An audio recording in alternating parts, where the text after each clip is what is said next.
Subhanallah walhamdulillah wallahu akbar. Subhanallah walhamdulillah wallahu akbar. Itu terkenal.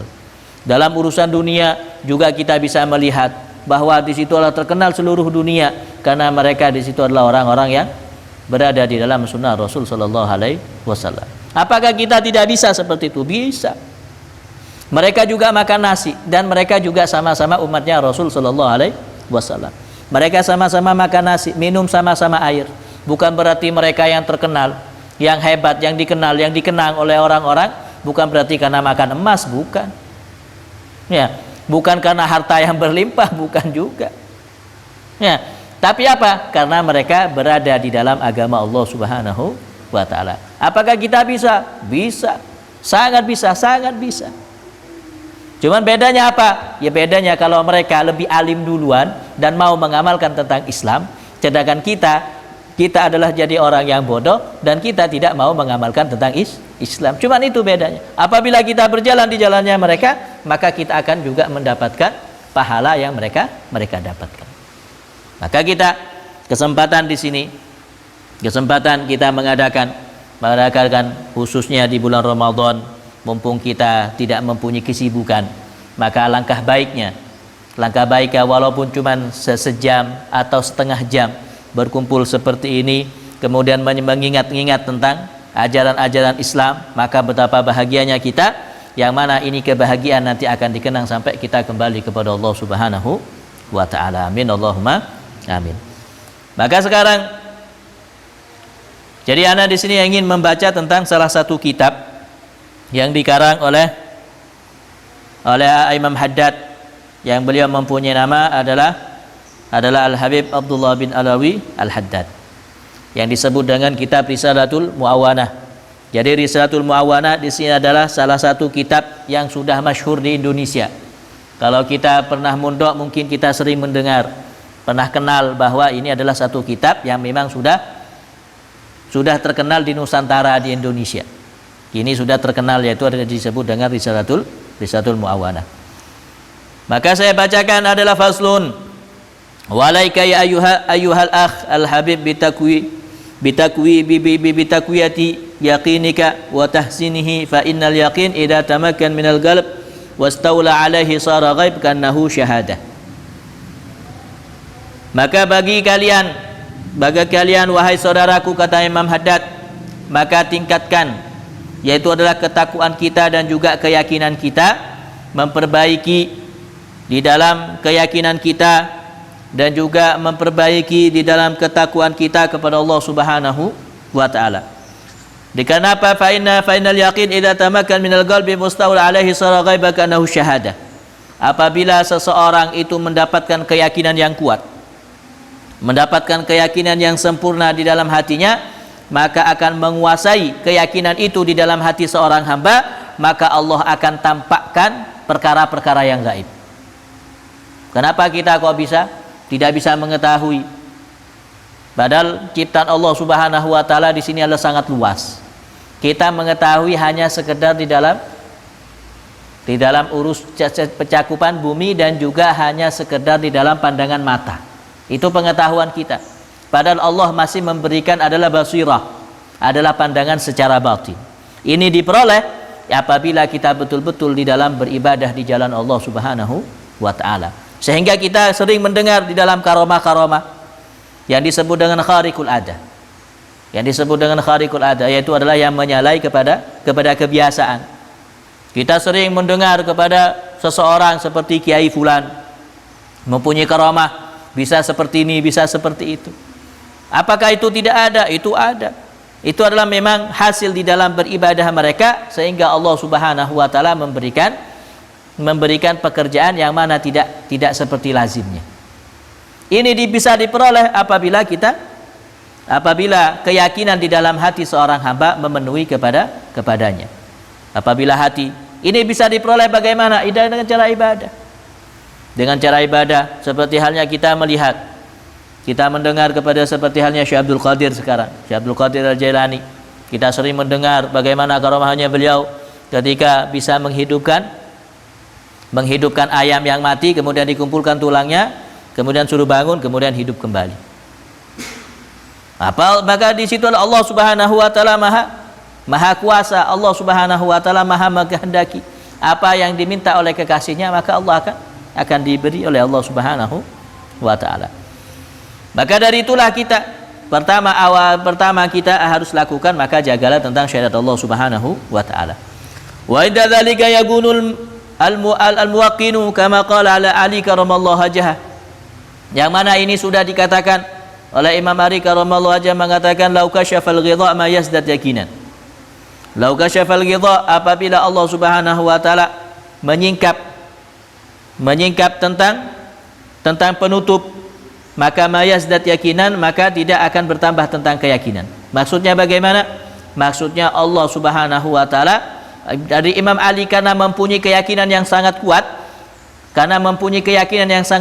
walaupun Allah menampakkan sesuatu apapun, maka Imam Ali di situ tidak pernah bertambah. Kenapa? Karena sudah yakin, mantap kepada Allah dan juga kepada Rasul sallallahu alaihi wasallam. Jadi kalau kita kadang kita merasa takjub kepada hadis, merasa heran kepada syariat Allah Subhanahu wa taala setelah penelitian. Seperti halnya dulu disyariatkan di dalam najis mughaladzah. Seperti halnya najisnya anjing dan juga adalah babi. Ketika kita menyentuh, maka di situ adalah ada najis mughaladzah. Maka najis ini ketika membersihkan, yaitu dengan cara membasuh dengan 7 kali basuhan, di antara yang 7 maka dicampur dengan debu. Maka kalau secara akal ini apa fungsinya? Baru setelah mendapatkan penelitian dari dokter, dari para medis, bahwa di situ terdapat virus di dalam kuman-kuman anjing ini tidak akan pernah bersih kecuali dengan menggunakan debu. Baru ketika kita heran, ajib ente.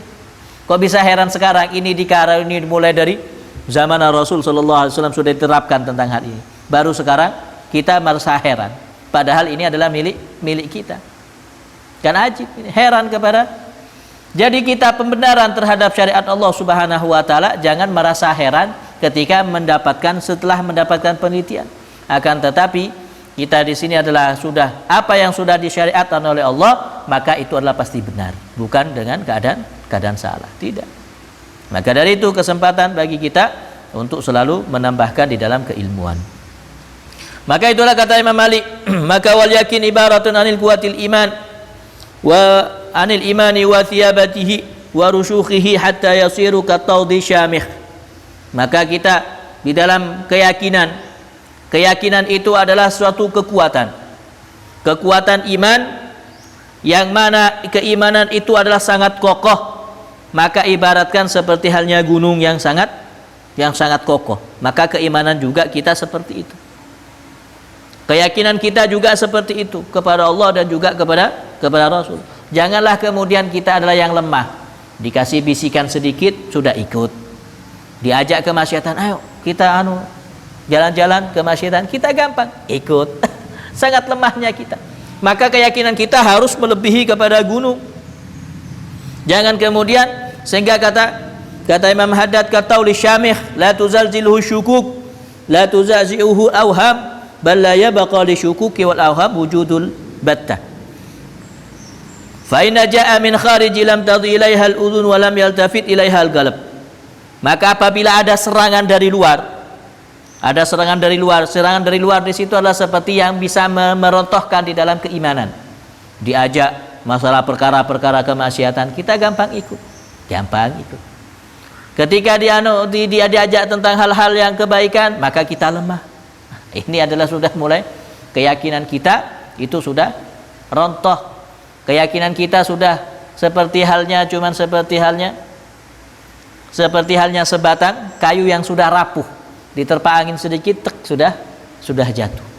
Maka janganlah kemudian keyakinan kita menjadi rapuh, akan tetapi kita tambah. Sedangkan penambahan kita di dalam keyakinan yaitu adalah dengan cara kita bertaat kepada Allah dan mengenal kepada Rasul dan juga mendatangi kepada majlis-majlis yang baik. Itu adalah yang bisa menguatkan di dalam keimanan kita kepada Allah Subhanahu wa taala. Maka syaitan la yastati adanawa min sahibi hadil yaqin bal yafiru minhu yafraqu min dhillihi wa yaqna'u bisalamah. Maka syaitan bertemu dengan orang yang punya keyakinan yang kuat seperti itu, maka syaitan di situ akan lari. Bukan cuma lari, ketemu dengan jasadnya, ketemu dengan bayang-bayangannya, maka syaitan itu akan lari. Merasa ketakutan syaitan. Makanya kalau sudah kita mempunyai keyakinan yang kuat di dalam keimanan yang kuat, maka tidak ada satupun godaan yang bisa menghampiri kepada kita, maka tidak ada. Semuanya pada takut. Syaitan takut, iblis semuanya takut. Apa buktinya? Bahwa Rasul sallallahu alaihi wasallam pernah bersabda, inna syaitan la yafruqu min dhilli Umar wa ma salaka Umar fajjan illa salaka syaitan fajjan akhar. Maka Rasul sallallahu alaihi wasallam bersabda, maka kata-kata Rasul, sesungguhnya syaitan itu takut kepada Sayyidina Umar. Makanya Sayyidina Umar itu digelari dengan Al-Faruq. Digelari dengan Al-Faruq, ada yang mengatakan bahwa Al-Faruq itu adalah pembeda tentang hak dan batin. Digelar dengan Al-Faruq karena syaitan takut kepada Sayyidina Umar. Sehingga kadang kita bisa dibuat jimat. Ya, kalau orang-orang dulu kalau ada banyak setannya, maka ditulisi pintunya Umar Al-Faruq. Ya, di atas pintunya dikasih dengan Umar Al-Faruq. Karena setan di situ takut kepada Sayyidina Umar. Karena kata Rasul sallallahu alaihi wasallam, maka setan itu adalah berpisah, lari dari Sayyidina Umar. Di saat Sayyidina Umar lewat di tempat yang lain, maka ketika Sayyidina Umar itu lewat, maka setan itu akan lewat kepada tempat yang lain. Itu adalah dari takutnya kepada Sayyidina Umar. Sayyidina Umar, setan ini ketika ketemu Sayyidina Umar, melihat bayangannya, maka langsung kabur. Maka dulu di zamannya Sayyidina Umar, ketika beliau menjadi khalifah, maka di Mesir di saat itu adalah Sungai Nil. Ini setiap tahun biasanya ada tumbal. Kalau dulu di situ adalah harus membuang gadis yang masih muda, suruh buang di Sungai Nil. Ini setiap tahun ada tumbal seperti ini. Jadi pekerjaan setan untuk menyesatkan manusia itu mulai dulu. Jadi tumbal-tumbal yang ada di Indonesia itu memang pekerjaannya setan. Jadi kalau tidak dikasih tumbal, maka Sungai Nil ini hilang airnya. Airnya habis. Kalau tidak dikasih tumbal, maka tidak mengalir air itu. Itu dulu. Sehingga akhirnya gubernur Mesir ketika itu lapor kepada Sayyidina Umar. Kemudian Sayyidina Umar mengirim surat. Mengirim surat kepada Sungai Nil ketika itu. Maka oleh Sayyidina Umar kemudian kasih tanda adalah Umar Al-Faruq. Maka suruh lemparkan ke Sungai Nil. Maka ketika itu tidak ada tumbal, maka tidak habislah air. Kemudian dapat surat, dilemparkan surat itu ke Nil, maka air seketika itu langsung penuh sungai Nil. Karena itu adalah pekerjaan dari syaitan. Maka kalau kita mempunyai keyakinan seperti ini, maka tidak akan pernah ada yang menyentuh terhadap kita. Lebih-lebih cuman sekedar di dalam urusan virus corona. Ada yang mengatakan virus seperti ini ketika ada wabah yang menimpa kepada manusia secara keseluruhan, maka itu bisa jadi adalah pekerjaan dari syaitan. Itu adalah pekerjaan dari syaitan. Maka bisa ditaklukkan yaitu dengan cara kita mempunyai keyakinan yang kuat dan tidak meninggalkan tentang kewajiban yang diwajibkan oleh Allah Subhanahu wa taala. Maka seperti itu. Itulah mempunyai keyakinan. Maka carilah kita di dalam keyakinan ini, yaitu dengan cara kita melaksanakan apa yang diperintahkan oleh Allah Subhanahu wa taala dan juga meninggalkan apa yang sudah dilarang oleh Allah Subhanahu wa taala. Semoga Allah Subhanahu wa taala menambahkan dalam keyakinan kita. Allah Subhanahu wa taala terus memberikan kesabaran kepada kita di dalam menghadapi kewajiban yang diwajibkan oleh Allah berupa puasa bulan Ramadan, dan Allah terus meningkatkan kepada kita dalam keimanan. Allah Subhanahu wa taala memberikan kekuatan di dalam menghadapi puasa bulan Ramadan dan memberikan kesempurnaan terhadap kita di dalam melaksanakan ibadah ketaatan kepada Allah Subhanahu wa taala ya akramal akramin ya rahmanir rahim. Maka untuk selebihnya bisa dibuat tanya jawab. Akhiran assalamualaikum warahmatullahi wabarakatuh.